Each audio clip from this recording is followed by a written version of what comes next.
উজু ভঙ্গের কারণ 7টি। পায়খানা বা প্রস্রাবে রাস্তা দিয়া কোনো কিছু বাহির হওয়া,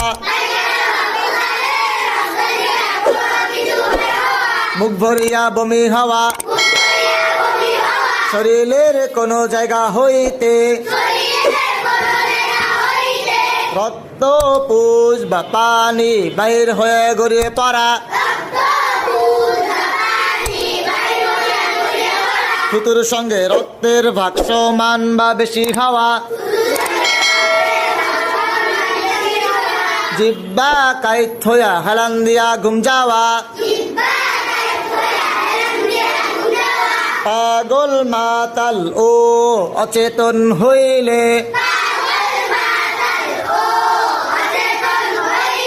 সমাজে উচ্চস্বরে হাসিলে,